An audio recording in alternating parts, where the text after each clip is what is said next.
Minha cordial saudação aos congressistas desse importante Congresso de Tomismo, meu agradecimento aos organizadores, nossa percepção de que é fundamental este evento e que ele se repita e que ele se aproxime cada vez mais do nosso doutor comum, Santo Tomás de Aquino.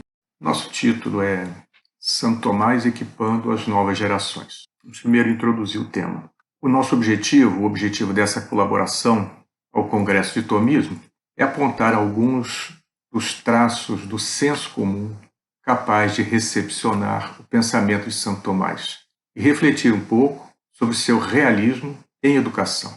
Isso define o objeto dessas reflexões e justifica o uso que faço do adjetivo tomasiano em face do mais usual tomismo. Na verdade, eu gostaria de sugerir a existência de elementos perenes no pensar tomasiano, antes das muitas sistematizações que os deveres de escola modelaram nesses quase 8 séculos. Dividi a exposição em 3 seções. A primeira, que nos aproxima da noção de mundo tomasiano. Uma segunda, que nos defronta com sua concepção de educação. E a terceira, pretende nos pôr em face da relação entre verdade e autoridade no âmbito da educação informal. Como se tratará de educação informal, usarei o termo senso comum com certa liberdade e espero nisso a compreensão dos iniciantes e a benevolência dos especialistas. É urgente perceber a questão da recepção do pensamento tomasiano no seio da língua portuguesa falada no Brasil, no seio das várias linguagens em que nós habitamos. Isso não é uma escolha acadêmica, mas uma imposição missionária. Ademais, acho temerário não ocupar um posto nessa frente de combate pela verdade, deixando a matéria aqueles que, no uso das palavras, veem conflitos entre oprimidos e opressores, ou aqueles que procuram os atalhos do sincretismo e nos levam ao fim da picada, bem na hora da onça beber água. Os Brasis crioulos e caipiras esperam Pai Tomás. Tratemos um pouco do mundo tomasiano, em primeiro lugar. O que é este mundo? No ano em que comemoramos os 100 anos de fundação da revista A Ordem, o Jackson de Figueiredo, é também oportuno perguntar o que pode significar esse conceito de ordem do conjunto de obras de Santo Tomás de Aquino. Não enquanto objeto da especulação do doutor comum, mas naquela acepção mais ampla de um mundo, das condições simbólicas que tornam possível a obra do Akinati, que certamente possuíam uma dimensão histórica, psicológica, linguística, enfim, perguntemos pelo ethos tomasiano e tentemos defrontar um problema pouco tratado, o da educação do senso comum, enquanto pauta do tomismo possível. Falemos de educação informal, falemos do valor das aparências. Estamos acostumados a escutar que as aparências enganam, mote que não é de modo algum ingênuo. Ele é uma espécie de cacuete do senso comum moderno que herdamos de Descartes, no qual vem embrulhado o seu dualismo psicofísico. O físico engana, o corpo tem algo de maligno. Ninguém pensa aí que está cedendo a um artigo da fé gnóstico-mecanicista quando cumpre, muitas vezes constrangido pelo Estado, o dever de matricular os filhos na escola, que hoje possui esse credo implícito nos projetos pedagógicos. Ora, escolher a escola certa não é optar pela escola forte, nem pela escola inclusiva, embora os valores subjacentes a essas qualidades sejam apreciáveis. A escola certa é aquela que ordena aos fins corretos, e aí os meios fazem toda a diferença. E aí as aparências não enganam, revelam. E o que revelam? Revelam a ordem, o lugar das coisas, o tempo oportuno, o matiz conveniente, o princípio de autoridade, os idiomas do senso comum. Aí se certifica, se valida, se legitima uma verdade, dentro de um grande argumento oculto. Ou se legitima uma mentira, né? Consta ser do Goebbels a sentença de feitio voltairiano, segundo a qual uma mentira repetida muitas vezes torna-se verdade, principalmente se possuir hoje a chancela da ciência. As aparências pertencem nosso caráter de pessoas e a personalidade de nosso caráter. Isso analisaram muito bem o padre Leonel Franca na Formação da Personalidade. É um texto cuja primeira edição é de 1838. O padre Carlos Leôncio da Silva, em Fundamentos de uma Educação Integral, de 1949, primeira edição. E Dom Lourenço de Almeida Prado, em Educação, Ajudar a Pensar Sim, Conscientizar Não, de 1991. Nos três, a preocupação de distinguir instrução e educação, de apontar para o horizonte metafísico da pessoa humana e sua finalidade religiosa, referindo-se, em geral, ao esquema de análise proposto por Pio XI na encíclica Divini Ilius Magistri, de 1929. O jesuíta, o salesiano e o beneditino se bateram zelosamente pela educação formal do século passado, entre tantos, né? E quanto à informal, quanto à educação informal, famílias, escolas e governos faziam sua parte aí, dentro da galáxia de Gutenberg ou dos usos e costumes das autoridades parentais. Eram todos guardiões das aparências, dos sabores e odores, da memória e da fantasia. As aparências nos maravilham, nos recordam de quem somos, ao nos oferecer uma espécie de espelho e abrigo, um espelho mágico que fala de quem somos e de quem devemos ser, afiançado num acervo de imagens consagradas. Eis a nossa questão. Onde estão hoje essas imagens consagradas, autorizadas? Recordemos, se somos imagem e semelhança da Santíssima Trindade, se somos pessoas, quem ou o que nos pode revelar isso que somos? Na forma de uma ignorância, de uma saudade, os filósofos e poetas, diante da encarnação do Filho do Homem, viram sua estrela no Oriente e puseram-se a caminho de si mesmos, antes de encontrarem o Verbo encarnado na palha da manjedoura, choravam com Heráclito pelo Logos ausente ou clamavam no desterro pela voz de Píndaro, torna-te o que tu és. Mas como apropriar-se do presente que nós somos? Como chegar à presença do que devemos ser? Os gregos responderam com sua paideia e os latinos com sua humanitas. Os cristãos com seus de magistro, sua didascalicum, do nosso querido Hugo de São Vito. Porém, como dar a palavra a este mestre? Eis o problema da autoridade, na verdade, que veio ao mundo e os seus não a receberam. Então ficamos diante do problema da recepção da verdade. Educar é aperfeiçoar, adquirir qualidades, virtudes, hábitos. Este é o seu fim, mas e os meios e as aparências? Embora a gnose cartesiana não nos deixe ver isso direito, os meios não se constituem apenas em métodos, mas numa certa ordem estética, um teatrum, uma ordenação prévia dos sentidos, uma perspectiva sobre algo que nos é dado no palco, saber, o real, o ser. E aqui torna-se óbvia a importância de traduzir os transcendentais, verum, bonum, pulcrum, traduzi-los em termos estéticos, como ordem sensível.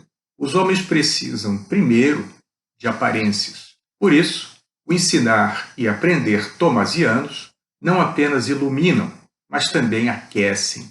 O fim da educação é um bem, e um bem deve ser valorizado.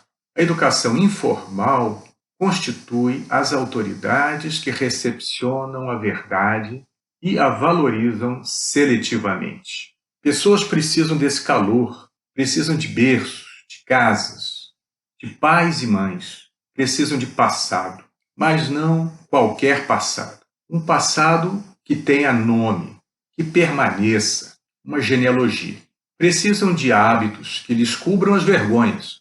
Precisam de um nome que lhes dê pertencimento, de preferência que lhes fale em tom amoroso, numa língua familiar. Homens não são pobres, homens são muito pobres. Precisam de um teatro para suas personas, precisam de um mundo. Também em Belém e na Galiléia, isso ocorreu com um certo menino. Mas viemos à luz em um mundo em que o senso comum é uma espécie de mapa, de representação geométrica do real, onde a autoridade da ciência usurpou o papel da prudência e o racionalismo tornou-se místico. Tudo porque alguém disse que a razão é a prostituta do diabo. E nos tornou românticos, nos tornou ocultistas, nos tornou esotéricos. A negação perfeita do senso comum thomasiano. Senso comum que a cada passo nos recorda. E Deus disse que a criação é boa. Deus disse, isso é bom.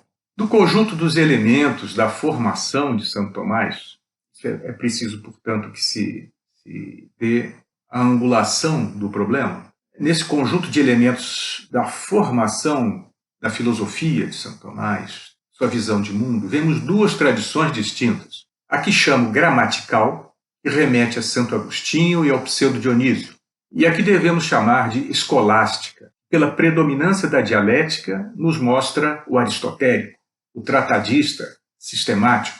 Ora, não estamos no século de São Luís, quando a cristandade atingiu um brilho inigualável.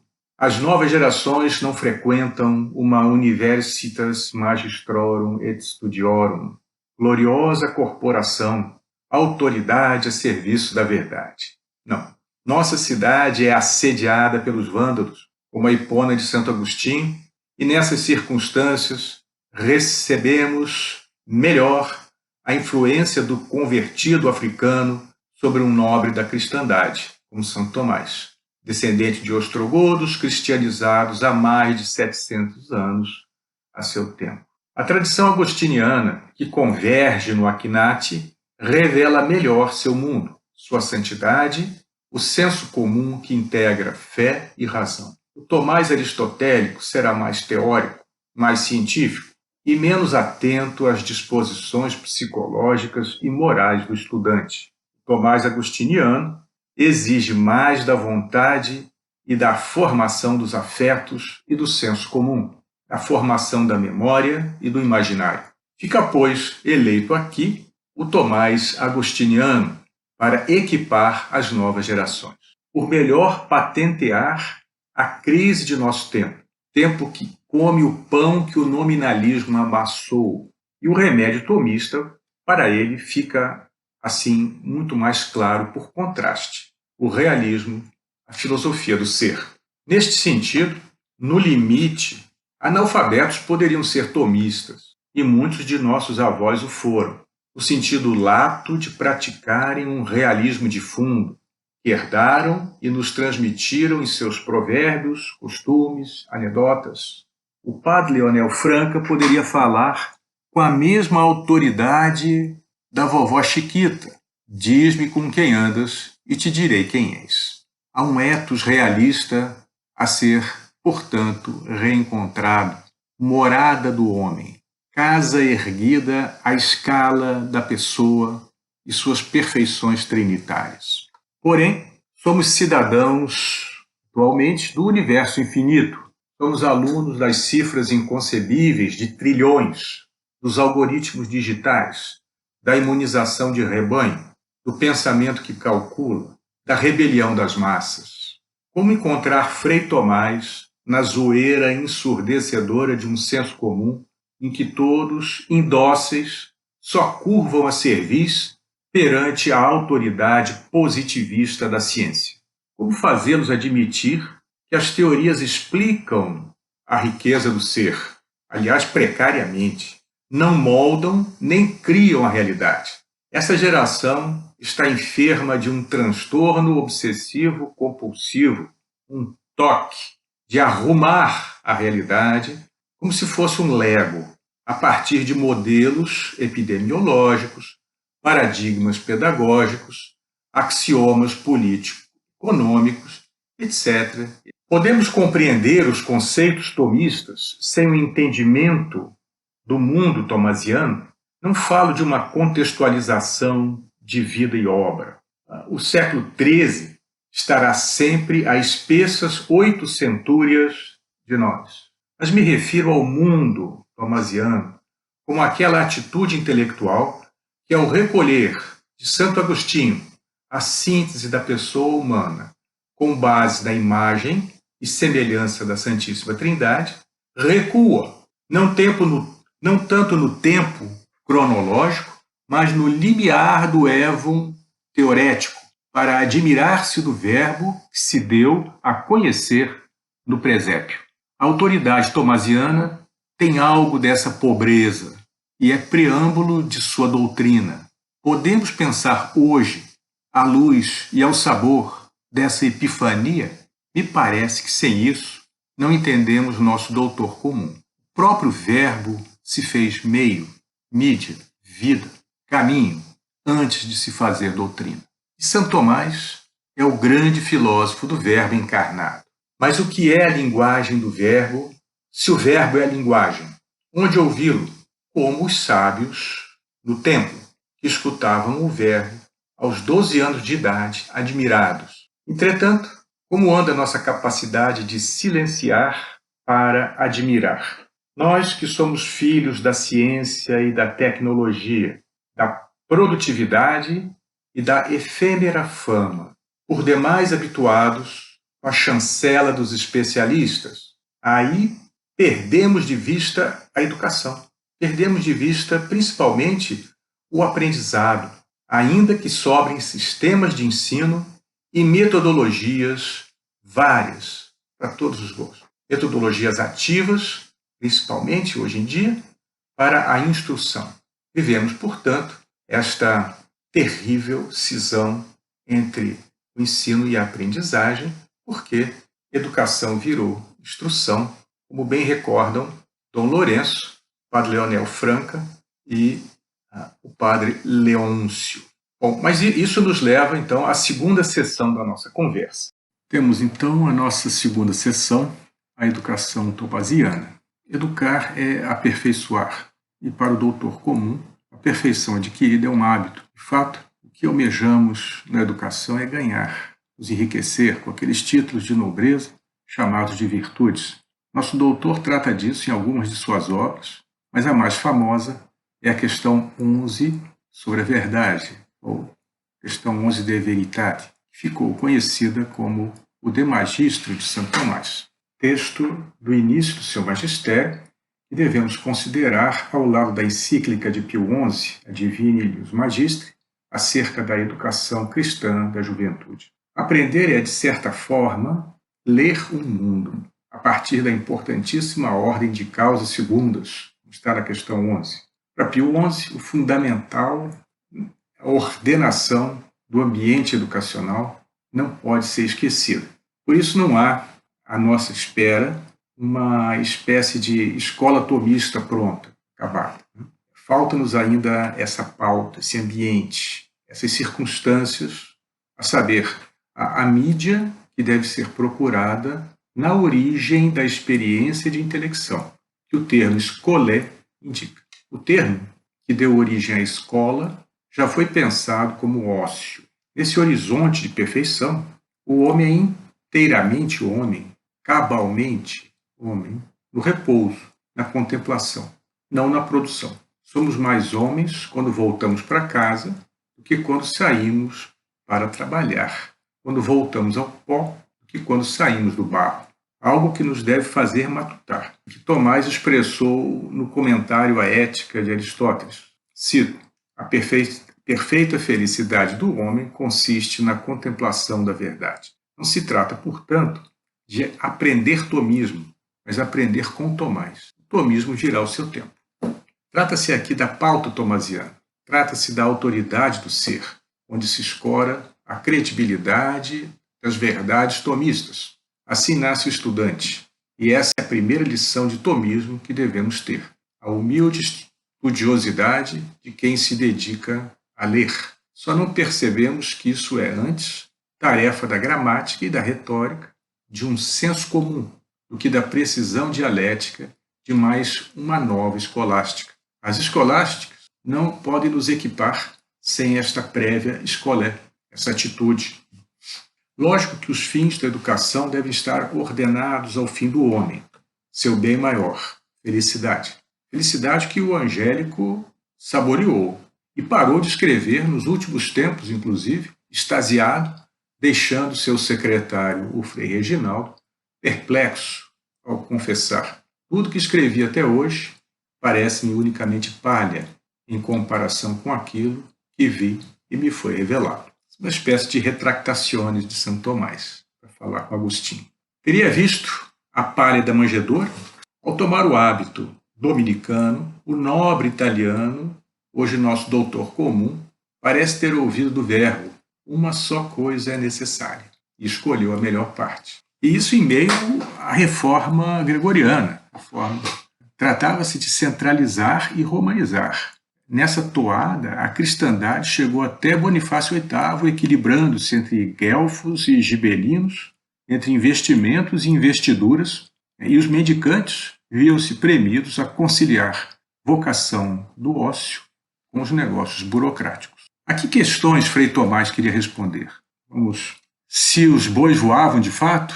Ou se ostentar uma grande barriga seria pecado? Ou se a influência dos astros sobre a parte concupiscível da alma era possível? Bom, sobre o voo dos bois, a questão ficou sem solução e damos a palavra a Frei Manuel Calado para esclarecer a proeza no valeroso Lucideno.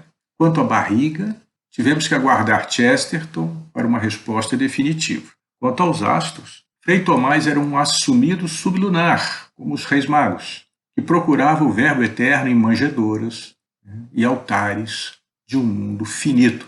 Nosso Tomé gostava do que estivesse ao alcance da mão, mesmo que fosse Deus. A santidade de nosso filósofo da educação informal não é um adereço aplicado sob seu tomismo, de resto anacrônico. Integra sua vida de estudante e matuto cismador, e não haverá genuíno tomismo sem ócio e pobreza tomasianos. Mais ou menos como os vitrais de uma catedral, as iluminuras de um códice ou os azulejos de Portugal. Aí aprendemos da alma analógica da educação informal, antes de mais nada. Aí aprendemos a primeira noção de ordem, o valor das inutilidades cruciais. A amizade, o amor, a oração, a contemplação e, para nós aqui, principalmente, o estudo. O estudo é uma inutilidade. O tomismo não é uma estrutura argumentativa que garanta instrumentalmente a contra-revolução. Com efeito, gostamos de vê-lo como um oráculo canônico, mas não nos esqueçamos de que Tomás não foi tomista. Não o achamos no passado de uma cronologia, mas na permanência de uma genealogia, no vigor de uma presença. Não é o método escolástico que define o tomismo, mas sua gramática tomasiana, que ensina a ler o mundo como presente real. Isso que lhe confere autoridade, sentido, atualidade poética, instauradora. Descartes estudou, por exemplo, com os jesuítas em La Flèche, todos sabemos. Foi um mau aluno, mas tornou-se especialista em métodos. Uma escola tomista deve, primeiro, formar os públicos tomasianos. E as condições de recepção do tomismo hoje, quando tudo é método, procedimento, protocolo, nos são francamente adversas. Desde os tempos de Avignon estava planificada a máquina do mundo e os intelectuais foram progressivamente reduzidos a funcionários de mecanismos tecnocráticos. Era preciso reeditar a pauta tomasiana, sua escola, mas os demiurgos do nominalismo fizeram a dialética prevalecer sobre a gramática. Então, a leitura do mundo perdeu a perspectiva analógica e concebeu universos infinitos, heliocêntricos, cidades do sol, bons selvagens, sistemas de ensino universais, repúblicas das letras e inúmeras traduções da Bíblia, antes de inventar a guilhotina. Hoje é preciso reeditar a pauta tomasiana com a sua escolé, numa terra completamente arrasada. Quem procurasse essa pauta na sentença, abre aspas, Santo Tomás foi um filósofo medieval, erraria. Frei Tomás viveu realmente na última das 6 idades do mundo, numa perspectiva francamente escatológica, que hoje se perdeu. A Idade Média é uma invenção do humanismo, século XV. Quem hoje estude Santo Tomás acaba estudando, nessa chave, um pensador construído pelo imaginário liberal, dominado por uma das blasfêmias do senso comum de nossos dias, uma ofensa ao primeiro mandamento, a noção de progresso. Mas é colocado dentro de uma linha em que há progresso. Não o progresso técnico tão útil, mas o progresso tornado ídolo de uma ética naturalista. Uma baldeação ideológica que declara a ciência positiva como autoridade última e eticamente neutra. No fundo, o que aí se escamoteia é a tese que afirma que o homem é bom por natureza. O homem igualitário de Rousseau, que fora o aluno milenarista de Comênios, tornou-se o cidadão kantiano, cheio de deveres formais, e o revolucionário Paulo Freireano, cheio de direitos irrealizáveis. A presunção gnóstica da neutralidade ético-religiosa da ciência positivista faz parte, hoje, do DNA de nossas escolas. Como encontrar Mestre Tomás no endereço da metodomania, como dizia o nosso Dom Lourenço de Almeida Prado, diretor do Colégio São Bento do Rio de Janeiro. Com todas essas premissas nominalistas, ou pensamos que o nominalismo não se fez carne também? E se fez. Só que em vez de usar a base 10 para contar o número dos pães e peixes multiplicados, ou o número dos pecados capitais, dos perdões, usa a base 2, que evita o raciocínio analógico e as metáforas da gramática. O nominalismo nos deu um universo infinito, onde tudo é homogêneo e nada tem lugar próprio. E aí nos achamos completamente livres, licenciosamente livres. Há já algum tempo estamos sendo preparados para servir a esse novo senhor da educação informal. Tem sido nosso editor, nosso produtor, nosso crítico literário, nosso âncora de TV, nosso moralista de plantão, nosso influencer conservador. Ele que há séculos nos dá a pauta para os sentidos, para a memória, para a imaginação e a estimativa, como alguém que, aos berros, pedisse silêncio. Nossas escolas laicas e agnósticas dão aulas de religião. Antes estivéssemos numa companhia mambembe apresentando a farsa da boa preguiça, do Ariano Suassuna, com Frei Tomás. Uma dialética racionalista exilou a gramática do verbo. De fato, o que se aprende da gramática, senão a ordem dos sentidos, que nos permite ler o mundo como um valor. A língua materna e a história pátria acabam sendo a pré-escola tomasiana. Aqui não falamos de conceitos universais, mas de complexos particulares, cujo sentido a estimativa e a cognitiva captam e as tradições transmitem, como ritos de pertencimento a um senso comum. A cristandade tomasiana não é uma ordem pronta, uma receita. Imaginar que podemos destilar uma essência tomista, com ela elaborar uma fórmula teórica e com esta debaixo do braço, como um vade-mecum de rábula, sair por aí aplicando os princípios na prática, é negar de fato o que afirmamos de direito. A estrutura teoria-prática é uma armadilha argumentativa. Aceitá-la de saída é consentir em combater no terreno do inimigo, ou do adversário.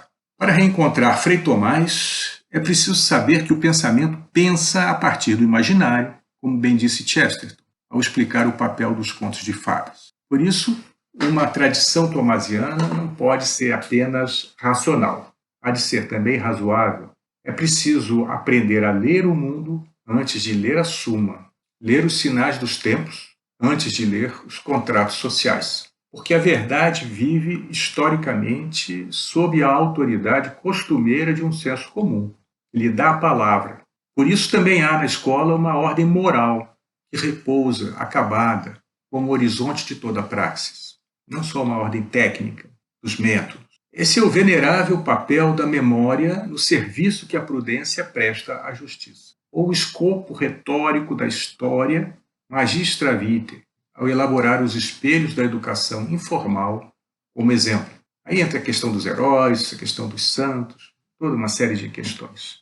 A importância da autoridade e educação não deve ser subestimada, como se negasse a liberdade. No cargo e função de um diretor, por exemplo, além da memória, brilham, sem dizer seus nomes eruditos, a gnome, a solércia, a razão, o conselho, a cautela.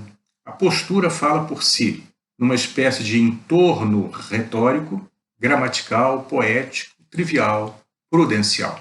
Quanto ao ensino propriamente dito, mesmo o mais profundo metafísico pensa a partir das imagens disponíveis na ordem particular de um senso comum histórico. A autoridade dos autores não deveria vir dos mercados editoriais, que fabricam sucessos, mas dos públicos bem educados, dos públicos educados em seus sentidos internos e sentidos externos, do paladar à literatura, do jogo à arquitetura. A educação informal mostra o verdadeiro por meio da beleza. A beleza é percebida como ordem na perspectiva um tanto difusa do senso comum, bem verdade, né? Ela é fundamental. E a escola da pessoa nasce da escala humana. E essa beleza que dá essa escala, evitando a híbris. No fundo, o que ensinamos quando ensinamos? Matéria e conteúdo, sem dúvida, mas também introduzimos quem nos ouve em um mundo, e isso não é uma escolha, nem é um acessório, porque em dar nomes, ordenar palavras, tecer textos ou pronunciar discursos, há uma bênção ou uma maldição. São ritos de pertencimento que têm algo de iluminação divina, posto que aí se patenteiam os primeiros princípios que vertebram a ordem do discurso, do pensamento, da ação, de um mundo. Até para errar, deles partimos, numa limitação constitutiva semelhante à de quem não consegue pular a própria sombra. Ora, sabemos que uma teoria do conhecimento possui tanto um viés crítico-epistemológico quanto uma face psicológica. Face essa atenta às condições de recepção do que se ensina. Então, cabe a pergunta: por que preferimos ver Tomás pelo método escolástico e pela doutrina e não recepcioná-lo em seu mundo quente, sublunar, dentro de um cosmo finito e geocêntrico, no qual a natureza tem horror ao vácuo, né, e os corpos procuram obedientemente seu lugar natural? Os céus não narram mais a glória de Deus? Qual é a diferença entre heaven e sky nas músicas do John Lennon, por exemplo? Aí se decide não tanto a verdade, mas a autoridade que torna valorosa a verdade, pela qual vale a pena sacrificar-se. Queimar as pestanas será uma decorrência, mas isso dependerá da nossa fibra moral. Passamos então à terceira sessão dessa contribuição ao nosso Congresso de Tomismo, tratando um pouco dessa fibra moral do nosso tempo. As estatísticas enganam, mas não as aparências. Por exemplo, quanta diferença em ensinar dizendo da rainha Dona Maria a Pia ou Dona Maria a Louca, uma bênção ou uma maldição. Por decaírem as aparências, hoje temos muitos alunos e poucos estudantes. Por isso também há quem se permite agredir professores. O analfabetismo funcional é um problema moral, não técnico. Não sabem mais ler porque não sabem mais interpretar os sinais da civilização na figura do professor. Perderam a estima pela verdade. Deveríamos preferir santos analfabetos àqueles que se enforcam pelas 30 moedas de um certificado. Para que nossos filhos queiram estudar na escola de Frei Tomás, devemos primeiro ensiná-los a brincar, a cozinhar, a todo um conjunto de coisas inúteis, como rezar, bater papo, admirar. O mundo tomasiano é analógico, como o da vovó Chiquita. E nosso padre Penido certamente soube disso quando menino em Petrópolis, antes de entrar para os estudos da Gregoriana. Ao contrário, a mídia nominalista nos dá a pauta de linhas duplas, como nos antigos cadernos de caligrafia. Aliás, a caligrafia de Frei Tomás era péssima. Qual é essa pauta que nos é dada? Essas linhas duplas. Teoria e praxis. Sujeito e objeto. Valor e preço. Esquerda e direita. Fé e razão. Liberais e conservadores. Por aí vai, né? Deixa a imaginação de cada um correr solta. Sorvemos esse cardápio dualista como um pré-texto informal de todo o texto lido na escola formal. Como aqui o meio é a mensagem, essa pauta nominalista inviabiliza tacitamente o realismo tomista. Isso aprendemos como o ar que se respira. Um liberalismo naturalizado, que se torna intocável como a democracia, é intangível como o direito inalienável de errar. Uma total incomunicação. Não se pode ter um tomismo sem o senso comum tomasiano, que reduz as artes à teologia, como bem nos ensinou São Boaventura. Entretanto, nossos cordiais conservadores acham que sim, que basta uma demão de verniz moralista, algumas leituras de Scruton ou Burke, né? Basta pendurar alguns ícones da indústria cultural de Rublev nas paredes do templo liberal para dar-se o milagre. Mas falta uma pitada de filosofia, né? Então, exumemos o tomismo, mas um tomismo sem Frei Tomás, sem a sua pobreza, sem a sua escolé. Quantos deixarão de ver o próximo na proximidade do presépio e se tornarão utópicos revolucionários, filantropos de quermesse, uma farta colheita das melhores intenções, e tentarão ainda ser maiorias eleitorais no comboio do progresso? Insiste-se. O furor liberal é reiterativo, né? Não podemos encontrar mestre Tomás nos sistemas de ensino, não por serem de ensino, mas por serem sistemas mecânicos, excludentes, totalitários em sua pauta conscientizadora. Da concepção curricular às metodologias, cada vez mais ativas, o mundo escolar nega, na forma e na rotina, o que se procura afirmar no conteúdo. A contradição é aparente nesses locais em que nossos filhos são adestrados para a produtividade e a funcionalidade, onde aprendem a ser positivistas, ainda que o conteúdo seja o catecismo, que aprendem a ser agnósticos, ainda que o conteúdo seja tomista, graças à alma do liberalismo, esse horror ao hábito, ao ócio, à escolé. Bem viu essa tragédia um solitário Joseph Pieper, nosso apóstolo do ócio, da festa e do rito. Viu mais, talvez, que Soares e Molina no afã da contra-reforma. Viu mais que Balmes e Ramírez no afã da contra-revolução. E chegou melhor do que Maritain, Journet, Lebré, soldados da nova cristandade. No Brasil, a Pieper se equipara melhor Gustavo Corsão, que cantou com Camões e João de Santo Tomás o Desconcerto do Mundo, do que um Alceu Amoroso Lima ou um Padre Lima Vaz. Pieper concebeu melhor a riqueza do real, as maravilhas do ser, a luz do verbo, autor dos dias, que surpreende os pobres com o pão nosso de cada dia.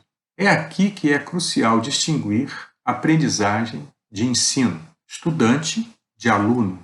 O assalto da escola pelo método, que a tornou refém de especialistas em ensino, vem do culto ao cientificismo no senso comum moderno. Monstruosidade filosófica, o cientificismo integra a medula da escola atual e o modo pelo qual se instituem as autoridades, os editores da ordem simbólica, os formadores da opinião pública, os conceitos sociais, enfim, o aparato crítico de controle social dos valores, que coa mosquitos e deixa passar os camelos. O poeta Thomas Eliot já se inquietava, deixando em The Rock, em 1934, a advertência: onde está a vida que perdemos vivendo? Onde está a sabedoria que perdemos no conhecimento? E onde está o conhecimento que perdemos na informação? Agitam-se informáticos, os sistemas de ensino, com suas metodologias pirotécnicas e o desfile dos especialistas, que falam seu pedagogês excludente, intragável. Mas a aprendizagem não muda. E não muda porque não pode mudar, né? Trata-se de aprender a ler o mundo com os olhos de nossos pais, escutar suas harmonias com a voz de nossas mães, na memória. Isso não muda. Ainda que o economês pedante se esforce para nos deixar de quatro, ainda devemos procurar alguma felicidade com 3 alqueires e uma vaca. Mesmo que o juridiquês, de bacharelesco jargão, imagine julgar os pobres em nome da letra legal, ainda devemos buscar a equidade no desconcerto do mundo.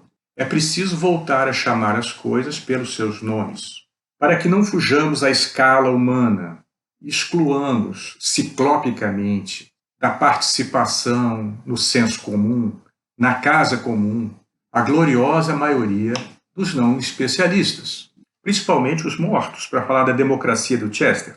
Com a educação, passou-se algo análogo, guardadas as proporções, do que vemos no direito natural ao ser trocado por abstrações do positivismo, ou na economia real ser preterida pela usura financista e pela avareza travestida de filantropia. A tirania dos especialistas ainda não esgotou seu papel de guilhotinar as cabeças das autoridades tradicionais. Mas a nova elite conservadora já é oligocéfala, embora cordial, e até escolástica. A sociolinguística recém iniciou a triagem do rebanho. E iniciou pelo controle draconiano do espaço simbólico, com manuais de redação politicamente corretos e sua ingerência sobre os exames de seleção do tipo Enem. A reengenharia social dos sociolinguistas faria corar o reverendo Malthus, o sábio Spencer, o prodigioso Galton, pai do nosso racismo, o teórico do nosso racismo, o jovial Edward Bernays, sobrinho do Freud, e o devoto Goebbels, não podemos esquecer, do nosso gnóstico das mídias. Já na década de 1920, enquanto fundávamos aqui a revista A Ordem e o Centro Dom Vital, sonhando em educar o laicato com o tomismo, o racismo gnóstico acordou mais cedo. Isso sempre acontece.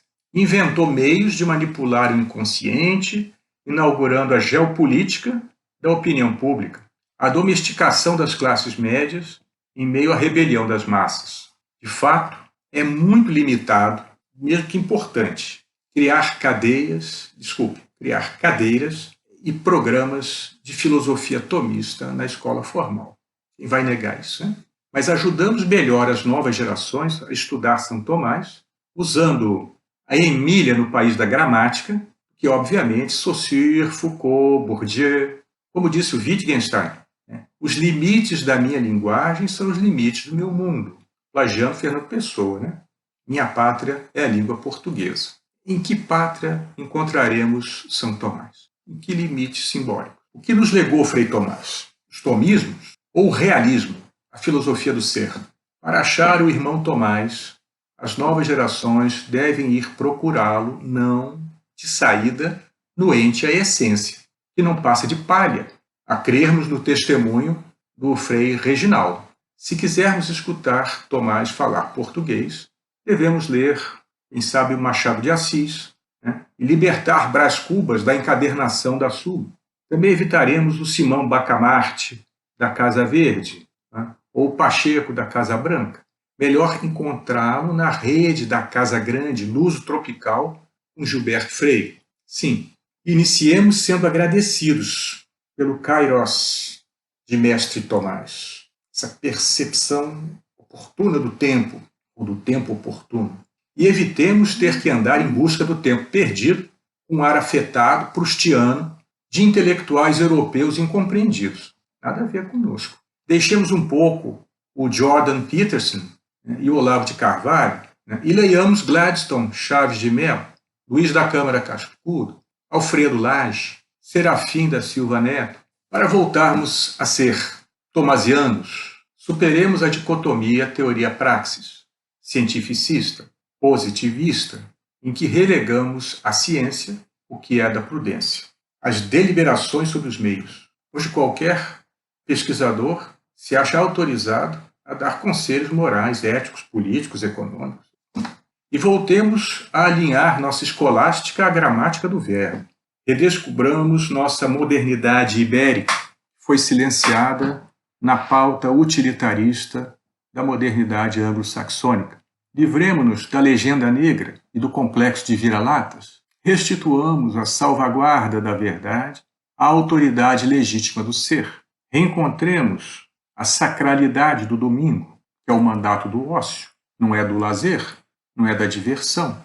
Sacralidade das festas, das famílias. Sacralidade que é a diligente pedagoga da educação informal. Nossa pátria simbólica, nossa agenda, nosso mundo, nosso santo ócio. Não será o surto de moralismo conservador que nos devolverá à escola tomasiana. O assalto sociolinguístico ao tesouro da metafísica não será impedido requentando-se procedimentos escolásticos e erudição clássica. Tentamos isso no passado e os humanistas mais medíocres venceram os doutores da ratio studiorum, erguendo a bandeira liberal nos mastros da demagogia e do ressentimento igualitário. Venceram. Venceram porque deles era a pauta liberal. A sofística nominalista que chancelou os vários tipos de argumentação ideológica, de falácias não formais, que se tentou evitar por milênios. Falácias ad hominem, ad populum, ad verecundiam, mas persuasivas para um auditório preparado por décadas de livre exame e a presunção de perder tempo é pecado. Não creio, sinceramente, que o mero anticomunismo nos aproxime de Santo Tomás. Mas há várias razões para sê-lo, e a pior delas é o dogma liberal do progresso e a confusão entre livre iniciativa e capitalismo. Hoje pagamos em dólar o preço de nossa servidão voluntária e o custo simbólico da escola de elite, onde nossos filhos aprendem a seguir Kant no direito, Marx nas ciências sociais, Augusto Comte nas forças armadas e Sartre na filosofia, entre outros. Em termos de educação informal, hoje, Mises é o guru dos think tanks mais influentes. E o IPPF soma-se ao WWF na engenharia da mentalidade pequeno-burguesa, que ainda sonha em viajar à Disneylândia, mas não sabe interpretar o projeto pedagógico da escola do seu filho. Diariamente, 80 milhões de brasileiros aprendem no Jornal Nacional em que devem crer, o que devem pensar e como devem sentir. Não é razoável que as novas gerações aceitem o papel de intelectuais orgânicos da reação conservadora. É muito pouco. Mas vamos concluindo. O estudo da verdade encontra-se articulado dentro de uma teoria da argumentação que pauta informalmente nosso ethos, pathos, logos. O que ela afirma? Afirma a validade inquestionável das teses liberais, que retiram a autoridade das tradições, argumentando com narrativas naturalistas sobre a origem e o fim dos homens, por exemplo. Afirma mitos como o ensino universal, a panaceia democrática, o Estado laico. Que coisa mais absurda, né? É uma balela. O que nós temos, na verdade, há séculos no poder, é um leviatã gnóstico, místico, inclusive, né? E sua jihad anticatólica, um Cronos tecnológico devorando os filhos da eternidade. E nós ficamos protegendo ou defendendo o Estado laico, como se fosse possível. Na linguagem, se define o que seja ordem e civilização.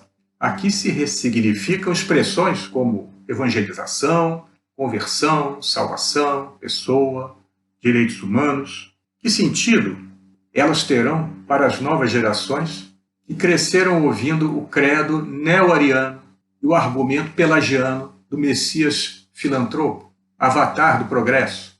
Entenderão Santo Tomás os que se agitam, funcionários do planejamento total e da produtividade otimizada? Tomás estará, assim, presente? Temos boas razões de duvidar. vendo crescer o poder de censura da Apple e do Google, do Facebook e do WhatsApp. Ai do homem que confia no homem, é o caso de lembrar. Nada mais intolerante que o princípio liberal da intolerância. Perdão, nada mais intolerante que o princípio liberal da tolerância. Não temos um Tomás pronto para equipar as novas gerações. Tomás é para ínclitas gerações. Não podemos ser alunos de Tomás. Precisamos ser estudantes de Tomás. Gerações que tenham a generosidade da donzela de Orleans ou do jovem irmão José de Anchieta. Gerações que fundem escolas, como erguia capelas no meio do mato, o irmão José. Talvez o Frei Tomás das ínclitas gerações brasileiras precise urgentemente formar um aguerrido exército de professores de língua portuguesa e de história, a fim de alinhar o patriotismo ao quarto mandamento. Uma geração de jornalistas, dramaturgos, poetas, publicitários, que saibam o poder da retórica do bem comum e assumam seu compromisso histórico. Não sendo assim, teremos apenas mais um verniz da marca Santo Tomás. O santo gordo, bonachão e sorridente na etiqueta, sabiamente inofensivo. Muito obrigado.